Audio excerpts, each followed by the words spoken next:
आइन नहीं मानते, क्या है आइन में, ये है वो है। तो सोचे कि हजरत उस्मान को शहीद करने वाले कहाँ से आए, कैसे पैदा हुए होंगे, ऐसे ही पैदा हुए थे। सोचे हजरत अली के मद्दे मुकाबिल आने वाले कैसे आए होंगे, ऐसी प्रोपेगेंडा के नतीजे में आए थे। जिसने भी इस्लाम का नाम लिया अपने मफादात के लिए, चाहे कोई मौलवी हो, कोई भी हो, कोई पार्टी हो, सब जिल्लत और रुसवाई से का शिकार हुए, क्योंकि उन्होंने उसके मयार को नहीं अपनाया। इस्लाम के अंदर शख्सियत परस्ती नहीं है, इस्लाम के अंदर आइन परस्ती है। कुरान आपका आइन है, रसूलुल्लाह सल्लल्लाहु अलैहि वसल्लम के जो फैसले हैं वो कानून है उस आइन के पस मंजर। अब रियासत मदीना कितना, यानी रियासत मदीना रसूलुल्लाह सल्लल्लाहु अलैहि वसल्लम का मॉडल है मेरे भाई, वो आइडियल मॉडल है। कभी जो है इस तरह से अल्फाज तो खुलफा राशिदीन ने भी नहीं किया, उन्होंने सल्लल्लाहु अलैहि वसल्लम की तालीमात को इम्प्लीमेंट किया, दावा नहीं किया कभी भी। 47 से लेके अब तक हमने सिर्फ इस्लाम के साथ जो है ज्यादती की, कभी भी हम इस्लाम के साथ खड़े नहीं, और अक्सरियत तो है ही नहीं। तो इस्लाम। अस्सलाम वालेकुम, मोहम्मद जुनैद आज फिर आपकी खिदमत में हाजिर है। और काफ़ी टाइम के बाद हम जो आज आपके पास ये प्रोग्राम दोबारा लेकर आ रहे हैं, उसकी थोड़ी सी वजूहत ये थी कि हम थोड़ा सा ब्रेक डाउन दिया हुआ था, आपके सामने हालात हैं कभी ऊपर कभी नीचे, तो हम कोई भी बात करते हैं उसको टोटल स्टडी करके देखते हैं कि हम आपको उसके बाद उसका पूरा सही एक मौक़िफ़ आपके सामने पेश कर सकें। अच्छा डॉक्टर साहब, पूरे टाइम पीरियड के अंदर इमरान खान के जो हमने देखा, एक तो रियासत मदीना का जो इन्होंने नारा लगाते रहे, लफ्ज़ का इस्तेमाल करते रहे, मतलब जब तक ये ताकत में थे तो इनसे बड़ा कोई फ़्रौन नहीं था। अब जैसे ही ये उस तरफ आए, कमज़ोर पड़ते गए, तो इस्लाम का इस्तेमाल इतना आसान है। देखिए इनकी आप अंदाज़ा करें कि फ़िरौनियत का लफ्ज़ आपने इस्तेमाल कैसे ही किया कि जब किसी भी चीज़ की फाउंडेशन होती है तो फाउंडेशन मेंबर होते हैं, जिनका हर एक का रोल होता है। पीटीआई की जो फाउंडेशन हुई उसमें फाउंडेशन मेंबर रहे कितने, सब गए करके, ठीक है, ये अकेले ही रह गए। देखा वही ना, ये अकेले ही रह गए। वजह ये है कि मसला ये है कि एक चीज़ मैं आपको बता दूं सबसे पहले कि इस्लाम के अंदर शख्सियत परस्ती नहीं है, इस्लाम के अंदर आइन परस्ती है। कुरान आपका आइन है, रसूलुल्लाह सल्लल्लाहु अलैहि वसल्लम के जो फैसले हैं वो कानून है उस आइन के पस मंजर में। तो अगर आपने कलमा तैयबा पढ़ा है तो आप इस्लाम के आइन और कानून को मानने के, अपने ऊपर नाफिज करने के पाबंद हैं।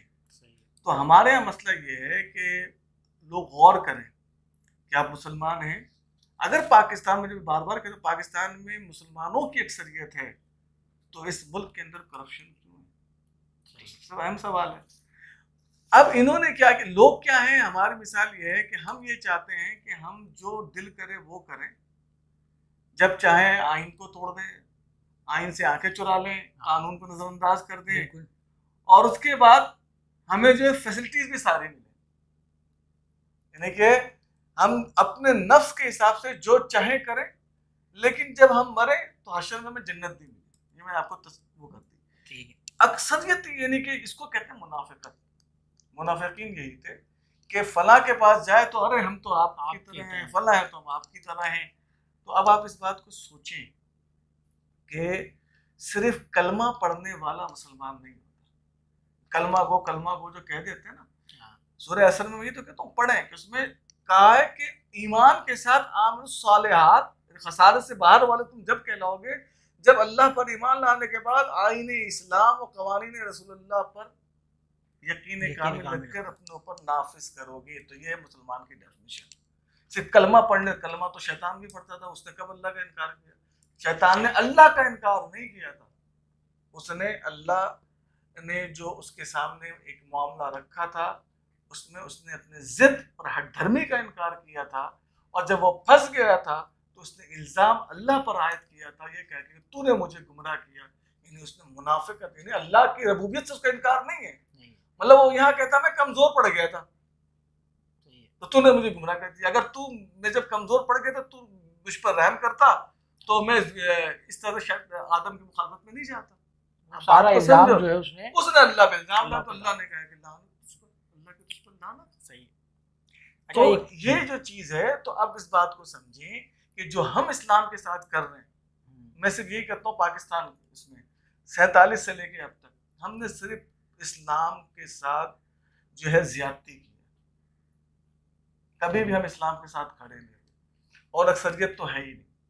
तो इस्लाम पूरी दुनिया में रियल इस्लाम जो है, देखें मैं एक मिसाल दूं आपको कि जो प्रोपेगेंडा हमने देखा पीटीआई का, यानी कि अलमान अल हफीज कि कोई जर्नल जिसके फला मेजर हारून की ऑडियो, तो फला की ये, तो फला की रिपोर्ट, फला अखबार, फला औरत की शक्ल बना के कपड़े उतार के बेड पे बिठा दिया, पता नहीं क्या क्या क्या तस्वीर, क्या क्या। ठीक है, आप किसकी तस्लील कर रहे हो यार? ठीक है, आप तो गलत की बात कर रहे हो ना। आप रियासत मदीना के लफ्ज करते तो इस्तेमाल करते अब हो, रियासत क्या? मदीना कितना, यानी रियासत मदीना रसूलुल्लाह सल्लल्लाहु अलैहि वसल्लम का मॉडल है मेरे भाई, वो आइडियल मॉडल है। कभी जो है इस तरह से अल्फाज तो खुलफा राशिदीन ने भी नहीं किए, उन्होंने सल्लल्लाहु अलैहि वसल्लम की तालीमात को इम्प्लीमेंट किया, ठीक है, दावा नहीं किया कभी भी। तो अब अंदाजा करें कि जो लोग ये करते रहे तो क्या जो इस्लाम की तजलील करने की कोशिश करता है ना, वो बदतरीन तजलील होता है, जैसे इस शख्स के साथ हुआ। और वो हर वो साथ, जैसे फर्ज करे कि जिसने भी इस्लाम का नाम लिया अपने मफादात के लिए, चाहे कोई मौलवी हो, कोई भी हो, कोई पार्टी हो, सब जिल्लत और रुसवाई से का शिकार हुए, क्योंकि उन्होंने उसके मयार को नहीं अपनाया। तो अब एक मैं आपको और मिसाल दूं, मैंने जब आपसे बात की कि प्रोपेगेंडा क्या है, तो अब अंदाजा करें कि इस प्रोपेगेंडा को देख के कि लोग सामने नजर आने वाली चीज पे भी अंधे हो गए। हम आइन नहीं मानते, क्या है आइन में, ये है वो है। तो सोचे कि हजरत उस्मान को शहीद करने वाले कहाँ से आए, कैसे पैदा हुए होंगे? ऐसे ही पैदा हुए थे। सोचे हजरत अली के मद्दे मुकाबिल आने वाले कैसे आए होंगे, ऐसी प्रोपेगेंडा के नतीजे में आए थे। सोचे कि इमाम हसन हजरत अली ने भी आइन को साथ दिया, ठीक है ना, तो शख्सियत को साथ नहीं दिया। आपने कोई बलवाइयों के साथ जितना मामला कर सकते थे आपने किया, लेकिन ये नहीं कि उस्मान को शहीद होते ही आपने कहा कि अब मैं खलीफा नहीं, आपने कहा कि मेरा ताल्लुक नहीं है। लोगों ने कहा नहीं, ये तो तय था उस्मान के बाद आप खिलाफत संभालेंगे।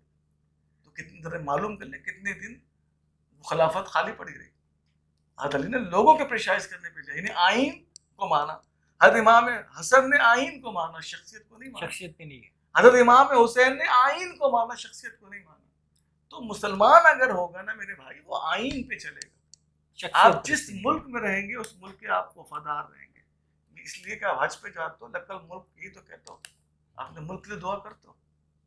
तो आप अंदाजा करें, तो जो लोग भी इस्लाम को अपने ज़ाती मकासद के लिए इस्तेमाल कर रहे हैं, उनके लिए सिर्फ जिल्लत